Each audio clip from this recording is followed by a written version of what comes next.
Turma, hoje estamos no canal Ping Reacts, ou Ping Reacts, ou Ping Reações, como você achar mais fácil para falar. E o primeiro vídeo desse canal não poderia ser nada diferente da história do tênis de mesa, de como o tênis de mesa começou. Por isso que eu estou colocando este vídeo como o primeiro do canal, para a gente entender esse esporte da base, esse esporte da origem, esse esporte desde a essência. Vamos lá, para quem não está entendendo, este canal aqui é só para reagir a vídeos relacionados ao tênis de mesa. Nada além de reações espontâneas sobre vídeos da nossa modalidade, sejam vídeos brasileiros, vídeos americanos, vídeos franceses, vídeos chineses e até onde a- os tradutores e recursos do YouTube permitirem. E como eu falei, não poderia ser diferente. A gente deve começar com a história do tênis de mesa e a gente vai tentar entender um pouco aqui aonde e como que nasceu esse nosso lindo esporte. Opa, fala aí meu povo, sejam todos muito bem-vindos a mais um vídeo da Backdrive. E hoje nós vamos falar de um assunto muito interessante, muito importante para você, que é sobre a história do tênis de mesa. Como é que surgiu esse esporte maravilhoso que a gente ama? Como é que foi o início desse tal de ping-pong? Bom, eu não sei se é tão importante assim, né? Talvez seja, mas eu acho que é mais pela curiosidade do que qualquer outra coisa. Vamos lá. Porém, você já tá ligado, né? Antes de tudo, já corre aqui embaixo, deixa o seu like, seu comentário e Se inscreve lá no Backdrive. Eu não sei se ele tá produzindo algo no YouTube, mas quando ele produzia, acho que ele não tá produzindo mais, não. Mas quando ele produzia vídeos bem legais.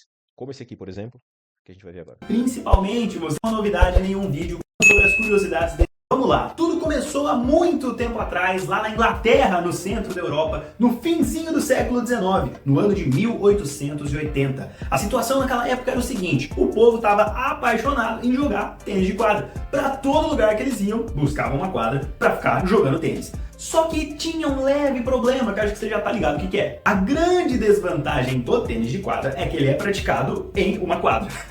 Então, por ser um esporte a céu aberto, esse era o principal fator ali que estava prejudicando eles. Porque nos dias de chuva, nos dias de muito frio, nos dias de neve, ficava impossível de jogar o esporte que eles estavam apaixonados, que eles curtiam pra caramba jogar. Então todo mundo começou a se reunir ali, pensar um pouquinho e falar: caramba, a gente precisa achar um jeito de pegar o tênis de quadra, esses fundamentos que a gente curte, só que trazer isso numa escala menor, pra gente jogar dentro de um ambiente fechado, num salão um pouco menor, ou de repente até dentro de casa. Então as Será que a história do futsal é assim também, cara?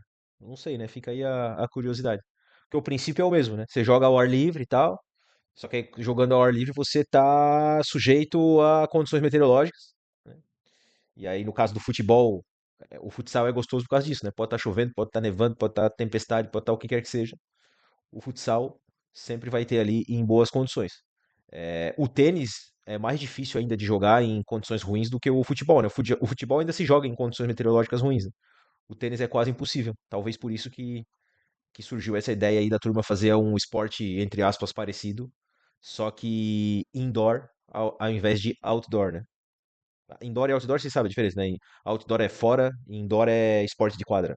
empresas de brinquedo da época começaram a lançar no mercado vários protótipos do que seria aquele tênis de quadra alternativo, adaptado para uma escala menor. Teve o tênis de grama, que foi inventado, que era Tênis de grama. Que maneiro, velho. ainda no chão, só que numa escala. O tênis de grama ainda existe, na verdade, né? Que tudo é tênis, mas tem eventos que são realizados na grama. E eu não sei por quê, porque eu não entendo muito de tênis, mas esses eventos normalmente eles parecem mais luxuosos, eles parecem mais ligados à nobreza. Esses eventos de tênis na grama, como o Wimbledon, por exemplo, que é um Grand Slam, né? Não, enfim, Grand Slam depois você pode pesquisar o que é, não é para falar de tênis aqui no caso, mas só achei interessante puxar isso.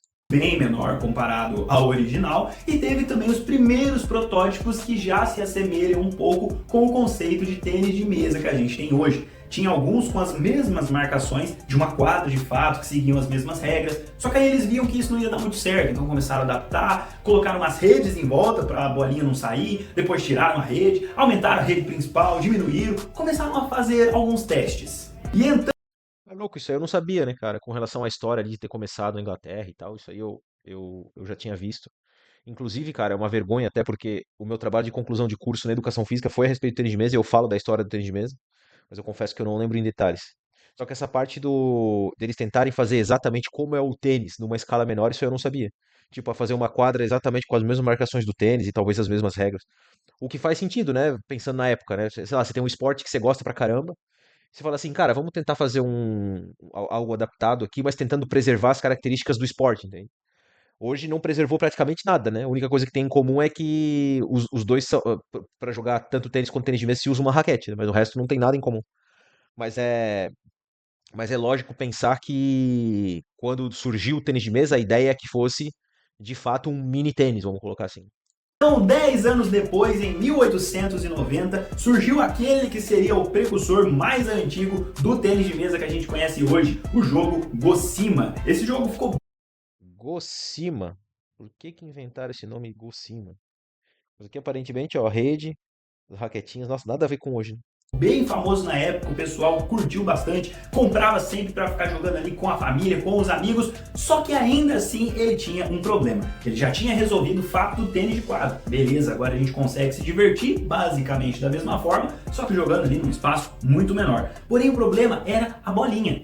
Dentro da caixa, a empresa disponibilizava dois tipos de bolinha, uma de cortiça e a outra de borracha. Só que o problema era, a de cortiça pingava muito pouco.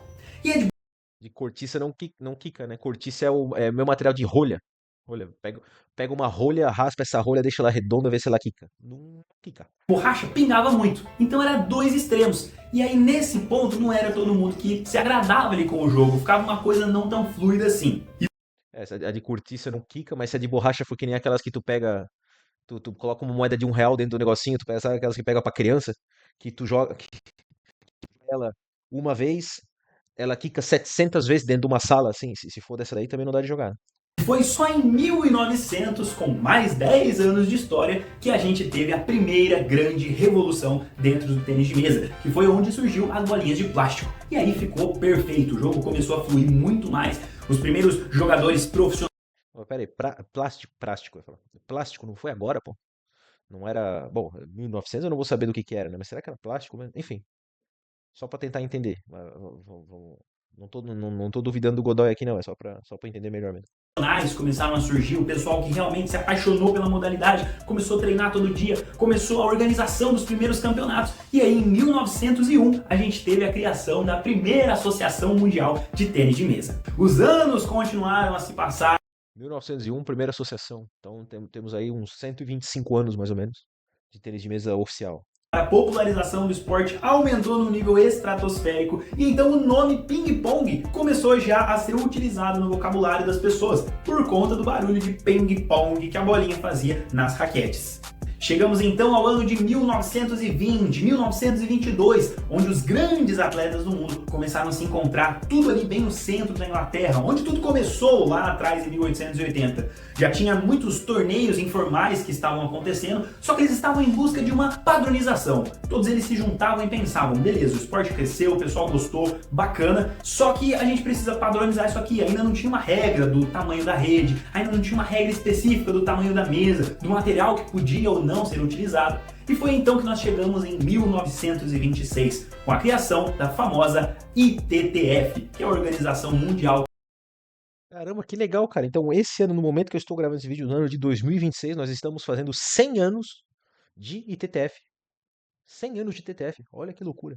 Até hoje rege o nosso esporte. Foi também nesse ano que nós International Table Tennis Federation, né? Federação Internacional de Tênis de Mesa. demos início ao grande ciclo de campeonatos mundiais que permanece até hoje. O primeiro mundial de tênis de mesa aconteceu lá na Inglaterra, em Londres, e também foi nesse ano de 26 que nós tivemos de fato a criação do Estatuto do Tênis de Mesa, que é o mesmo que rege até hoje o nosso esporte. Cara, que loucura. O Mundial foi em 26, então, o primeiro Mundial na Inglaterra. Porque esse ano a gente vai ter um Mundial de equipes também na Inglaterra, cara. E eu tô gravando esse vídeo em fevereiro de. Não, em março de 26, o Mundial é em maio. Não, fim de abril, início de maio. Então daqui a menos de 2 meses tem um Mundial de equipes na Inglaterra, 100 anos depois do primeiro Mundial em 1926. Que maneiro, cara. Tá, acho que eu não preciso nem falar que depois das bolinhas de celulose, a criação da ITTF foi a segunda grande revolução dentro da nossa modalidade. Aí, ó, celuloide, celuloide. Agora sim, não era plástico, celuloide. Então quer dizer, era borracha e cortiça Aí as bolas eram zoadas, uma quicava muito, outra quicava pouco. Aí meteram celuloide, aliás, eu nem sei de onde que vem a celuloide, eu só sei que era feita bola de celuloide. Então, é isso. Ali 1901 foi criada a bola de celuloide, se eu não estou enganado. E aí, 1926, a Federação Campeonato Mundial. Né? A gente pode até dizer que esse é o marco de fato, que o ping-pong deixou de ser apenas algo recreativo, algo de brincadeira, e passou a de fato ser enxergado como um esporte, que tinha uma associação mundial com campeonatos mundiais. Vamos combinar que enxergado mesmo como esporte. Nós estamos em 2026 e na média a gente ainda não é, mas vamos lá, é uma pena. Com competições menores regionais, foi aí que todo esse ciclo de competições se iniciou. Só que ainda tem muita história depois disso, eu ainda tenho uns detalhes interessantes para te contar, só que antes, vamos lá, detalhe básico, desce aqui embaixo, já deixa o seu like. Muito legal, aconteceu em 1900. Se inscreve lá no Backdrive. As notificações, beleza? Bora continuar. Uma coisa muito legal aconteceu em 1936, 10 anos depois. É sempre assim, as coisas legais vão acontecendo de 10 em 10 anos. Lá no Mundial da Tchecoslováquia, teve um recorde que aconteceu que até hoje... 10 em 10 anos? Eu casei faz 10 anos. Foi uma coisa boa. Eu tô falando isso porque minha esposa tá aqui na frente. Senão falar que foi ruim. Não, foi uma coisa boa. Então, faz 10 anos que eu casei. Então, esse ano tem acontecido uma coisa muito boa na minha vida, então. Isso é de 10 em 10. Lá no Mundial da Tchecoslováquia, teve um recorde que aconteceu que até hoje ainda não foi quebrado. Simplesmente o ponto de rally mais longo de toda a história. Foram 2 horas, mais de 2 horas, na disputa de um único ponto. Tá tranquilo, pô. 2 horinhas de um ponto, tá bom. Em 1937, nós tivemos 1936, 2 horas de ponto. Cara, um ponto foi 2 horas, bicho. Tá maluco. a diminuição oficial do tamanho da rede para 15,24 centímetros. E isso foi muito interessante, pois começou a motivar os atletas a terem um estilo de jogo um pouco mais agressivo. Se eu não me engano, nessa de 36, aí de 2 horas de um ponto, que começou a regra de aceleração, tá? Se eu não me engano. Porque tem uma regra de aceleração que se você passa um número determinado de trocas de bola ali, o ponto é... Ai, cara, que vergonha do cacete. Enfim, eu não vou explicar a regra de aceleração aqui porque eu não vou saber explicar. Mas resumindo, ela veio para que um ponto não durasse mais 2 horas, né? Se bem que assim, do jeito que o tênis de mesa é hoje, do jeito que ele é jogado hoje, seria impossível um ponto durar 2 horas. Mas assim, naquele tempo, como tinha essas condições, provavelmente o quê? Eu acho que as borrachas não eram da mesma forma que são hoje, então não tinha tanto efeito. As redes eram mais altas. Então você jogava mais no shop ali, né? No catinho, né? Catinho cozinhada. Cozinhada, cozinhada. Então esse ponto aí de 2 horas de ponto deve ser eles ficaram cozinhando até a morte, né? Porque não erra, não erra, não erra, não erra, não erra, não erra. Você não tem como colocar tanto efeito porque não tem a borracha como é hoje. Você não tem como atacar muito, porque o material é diferente, porque a rede também é mais alta. Então eles acabaram nesse tempo, de acordo com esse contexto, colocando uma regra de aceleração. Depois você pesquisa aí, eu também vou pesquisar para trazer aqui no canal o que é regra de aceleração. Mas assim, eu deveria saber isso, né? Quem joga tênis de mesa deve saber isso. O que acontece é que ela praticamente nunca é usada. Então, eu tenho certeza que tem gente mais experiente que eu aí no esporte que também não sabe explicar a regra de aceleração. Mas enfim, é uma regra que veio pra. Enfim, se tu passa um determinado número de trocas e tal, o ponto vai pra outra pessoa que sacou, que não sacou, enfim. Se você souber o que é a regra de aceleração exatamente, ou se você colocar no GPT aí ou qualquer lugar aí e quiser comentar, quiser colocar aqui nos comentários, coloca aqui, por favor, assim a gente já esclarece isso. Pra não ter pontos que duram 2 horas, né? Em 37, o que teve aqui? Vamos ver. Com a rede 37 diminuiu a rede, foi pra 15,24 centímetros, que é o que é até hoje, né, a rede. menor, a bolinha precisava fazer um arco menor para passar do outro lado. Em 1939, nós tivemos o primeiro campeonato mundial que foi realizado fora da Europa. Aconteceu lá no Egito, em Cairo. Em 1943, nós tivemos a criação da primeira federação continental, que foi a Federação Sul-Americana. Mas Que massa, a primeira confederação foi a Sul-Americana. 43. alguns anos se passaram e então nós chegamos no famoso ano de 1950. Um ano que mudou Em 50 nós perdemos a Copa no Maracanã, velho. Em 50. o esporte até os dias de hoje, pois foi simplesmente o começo da grande dominação asiática do esporte. E isso é uma coisa muito legal da gente notar. Muita gente acha que por conta da soberania das nações asiáticas hoje, muita gente acha que o esporte surgiu lá, mas na verdade não, surgiu na Inglaterra, na Europa, e por muito tempo os europeus dominaram. Porém, em 1901 o esporte começou a chegar na China e em 1950 eles já tinham grandes atletas dominando os pódios em qualquer torneio que eles participavam. De início foi o domínio japonês, o primeiro pineiro da história, o primeiro cateiro da história, o Hiroji Sato e muitos outros grandes nomes aí do Japão. Não faço ideia de quem é o Sato, mas total respeito ao Sato. Ah, mas esse lance é interessante, né? Comenta aí, por que que você acha? Eu nunca parei pra pensar sobre isso. Por que que a Ásia, em geral, hoje muito a China, né, domina o esporte, se esse esporte não foi criado lá? Óbvio que algum motivo que explica isso, ou alguns motivos que são pistas para explicar isso, eles existem, né? Mas eu nunca parei pra pensar. Você aí, o que que você acha? Comenta aí, sobre essa dominação asiática. Por quê? Será que eles têm valências físicas já que nascem com eles que contribuem para o desenvolvimento deles no esporte? Será que é uma questão histórica também, por ser um esporte nacional na China? As crianças já são criadas nessa cultura, como por exemplo é o futebol no Brasil? Ah, não sei, não sei. O que que poderia explicar essa dominação asiática desde os anos 1950? E posteriormente o domínio chinês que vem seguindo até hoje. E para deixar ainda mais específico para vocês, o domínio japonês durou até mais ou menos 1958, porque aí em 1959 nós tivemos o primeiro campeão mundial chinês, o Hong Guotuan. E foi também nesse ano que nós tivemos a primeira padronização de raquetes. Foi a primeira vez que a ITTF pegou a lista de materiais e começou a colocar o selo dela ali nas borrachas e madeiras que eram autorizadas para as partidas e também começou a tirar fora aquelas que não atendiam aos padrões de tamanho e de espessura que eles colocavam. Isso é interessante, né? Talvez alguns não saibam, mas toda borracha, esse exemplo aqui é um pino, né? Mas seja pino ou lisa, qualquer que seja a borracha que você vai usar, tem que ter esse selo aqui na borracha. Tem que ter. Obrigado. Obrigado. Tem algumas borrachas que têm o selo, mas não são autorizadas. Isso depende de uma lista que eles têm, né? Mas assim, se você tem uma borracha aí e ela não tem nenhum desenho desse aqui, você pode ter certeza que ela não é autorizada a usar em competições.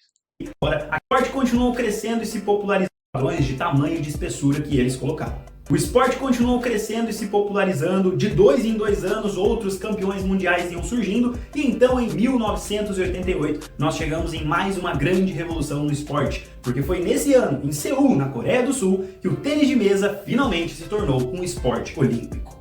Em 88, Seul, na Coreia. Primeira Olimpíadas, primeiros Jogos Olímpicos do tênis de mesa. Que maneiro, né? 1996 teve o início do ITTF Pro Tour, que hoje corresponde ao WTT Series.